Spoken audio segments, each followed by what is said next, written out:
ఇబ్రహీంపట్నం నియోజకవర్గ పరిధిలో ప్రజాపాలన కార్యక్రమాన్ని ఎమ్మెల్యే మల్రెడ్డి రంగారెడ్డి ప్రారంభించారు. ఇందిరమ్మ రాజ్యంలో ప్రజలందరికీ న్యాయం చేస్తామని తెలిపారు. కాంగ్రెస్ పార్టీ అధికారులకు రాగానే 2 గ్యారెంటీలు అమలు చేసిందని తెలియజేశారు. గత ప్రభుత్వం రాష్ట్రాన్ని అప్పుల పాలు చేసిందని విమర్శించారు.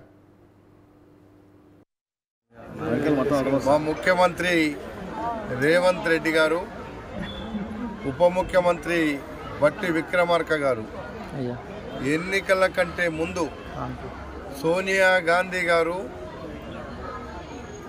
తెలంగాణ ప్రజల కోసం 6 హామీలు అమలు చేయండి అని ఆదేశాలు ఇచ్చిన తర్వాత మేము మా మేనిఫెస్టోలో 6 హామీలు అమలు చేస్తాం. తెలంగాణ పేద ప్రజల పక్షాన ఈ 6 హామీలను అన్ని విధాలుగా ఎంత ఇబ్బంది అయినా మేము ఇస్తాము అనేటువంటి మాట ఎన్నికల కంటే ముందు మేనిఫెస్టోలో పెట్టినాం. చౌరస్తల మీద కూడా చెప్పినాం. దేవుని గుళ్ళల్లో ప్రమాణం కూడా చేసినాం. ఈ రాష్ట్రం ఈరోజు దివాలా తీయించింది టీఆర్ఎస్ ప్రభుత్వం.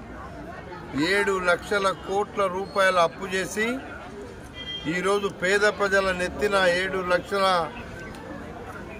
ఒక్కొక్కరికి సగటున 7 లక్షల చొప్పున